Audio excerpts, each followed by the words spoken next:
Hello everyone, a very good evening to all my viewers and to all my dear students. Guys, I hope that the videos that we are preparing for they are absolute gems, right? And you can infer so many good things from those videos. You can learn a lot from those videos. And keeping the trend higher, we shall be today discussing a very important topic from law of torts, right? And the options are from, say, even IPC. Options are from uh, law of torts also. Options are from CRPC also. But the topic is basically from law of torts, right? The question is, firstly, I shall be reading out the question before you all, that in some cases a crime is constituted even though the act is not done with the guilty intention. Even though the act is not done with the guilty intention. In some cases, a crime is constituted even though the act is not done with the guilty intention. अगर guilty intention के साथ काम नहीं भी हुआ है तब भी कुछ केस ऐसे हैं जिसको कि क्राइम माना जाता है. जनरली क्या होता है, बात को समझो, कि कोई जब गलत इंटेंशन के साथ, गलत इरादा के साथ, जब उसका एनिमस इंटेंशन जब गलत होता है तभी वो आदमी लायबल होता है, राइट? हम कोई काम गलत इरादे के साथ कर रहे हैं, मेरा मालाफाइड इंटेंशन है, तो हम उसके लिए लायबल होंगे, मेंस रिया मेरा कॉन्स्टिट्यूट कर जाएगा. लेकिन जब मेरा गलत इरादा नहीं है, मेरा इरादा गलत है ही नहीं, गिल्टी इंटेंशन है ही नहीं, तब हम लायबल नहीं होते हैं, राइट? जनरल प्रिजम्पशन यही है. लेकिन इस क्वेश्चन में ये कहा जा रहा है कि कुछ केसेस ऐसे हैं जहां पर आपका इरादा गलत नहीं है, उसके बाद भी आप लायबल हैं, right? In some cases, a crime is constituted even though the act is not done with the guilty intention. Guilty intention नहीं रहा है, उसके बाद भी लाइबिलिटी है. कुछ केसेस ऐसे हैं जिसमें कि गिल्टी इंटेंशन नहीं रहा है, उसके बाद भी आप लायबल हैं, जबकि लायबल तो नहीं होना चाहिए था. तो इसको क्या कहते हैं? ऑप्शंस आर ज्वाइंट लाइबिलिटी, जो कि आईपीसी का मतलब बीएनएस का ऑप्शन है.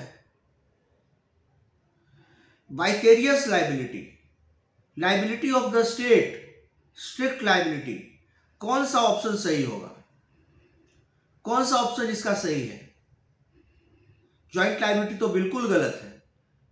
ज्वाइंट लाइबिलिटी सेक्शन 34 में आईपीसी में पहले दिया गया था कि when a criminal act is done with several persons in furtherance of the common intention of all, when a criminal act is done by several persons in furtherance of common intention of all, then each of such persons should be liable in the same manner as if it were done by him alone. ये section 34 था जो कि joint liability के बारे में बात करता था. तो सेक्शन 34 तो होगा ही नहीं, क्योंकि उसमें ज्वाइंट लाइबिलिटी दो या दो से अधिक लोगों के बारे में बात कर रहे हैं. वाइकेरियस लाइबिलिटी, एक गलती करेगा उसकी जगह पे दूसरा बंदा लायबल होगा. One person becomes liable for the wrongful act committed by somebody else because of the situation, because of the relationship. जैसे कि ड्राइवर गलती करेगा, master will become liable. Driver के गलती के कारण master will become liable, right? Agent के गलती के कारण the principal will become liable. ये हमारे कॉन्सेप्ट्स हैं, है ना? तो वाइकेरियस लाइबिलिटी भी नहीं होगा. अब बचा लाइबिलिटी ऑफ द स्टेट. इसमें स्टेट की लाइबिलिटी कहाँ से ले आएंगे, क्योंकि एक इंडिविजुअल कर रहा है. तो आपके पास एक ही ऑप्शन बचता है, स्ट्रिक्ट लाइबिलिटी. स्ट्रिक्ट लाइबिलिटी ही इसका राइट ऑप्शन है. स्ट्रिक्ट लाइबिलिटी को अगर आप देखिएगा तो स्ट्रिक्ट लाइबिलिटी का जो कॉन्सेप्ट है, स्ट्रिक्ट लाइबिलिटी का कॉन्सेप्ट राइलेंड्स वर्सेस फ्लेचर के केस में आया था, 1868 में आया था. स्ट्रिक्ट लाइबिलिटी का कॉन्सेप्ट राइलेंड्स वर्सेस फ्लेचर के केस में जस्टिस ब्लैकबर्न ने हाउस ऑफ लॉर्ड्स में 1868 में जजमेंट दिया था. स्ट्रिक्ट लाइबिलिटी में माना ही जाता है कि even though you have not been guilty, मतलब आपका इरादा गिल्टी नहीं है, even though intention is not guilty, even though you have not been negligent, आप नेग्लिजेंट भी नहीं रहे, and in certain circumstances even you have tried yourself best, you have tried your best to avert the harm, आपने harm को रोकने की भी कोशिश की है, उस केस में भी हार्म को रोकने की कोशिश की है, उस केस में भी आप लायबल हो जाते हैं। मतलब कि हम गलत भी नहीं किए, हम नेग्लिजेंट भी नहीं रहे, मेरा गिल्टी इंटेंशन भी नहीं रहा, और हमने उस हार्म को रोकने की भी कोशिश की, इन सब के बाद भी हम लायबल होते हैं। और इसी को स्ट्रिक्ट लायबिलिटी कहते हैं मेरे दोस्तों, इसी को स्ट्रिक्ट लायबिलिटी कहते हैं, right. I hope that you have got my point.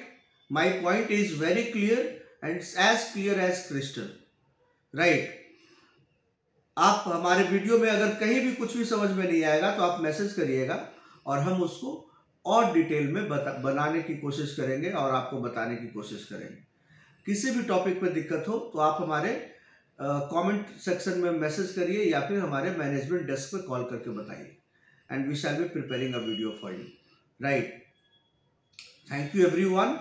We will meet in the next video on a very informative topic and very current topic. Thank you everyone for watching. Jai Hind, Jai Shri Ram.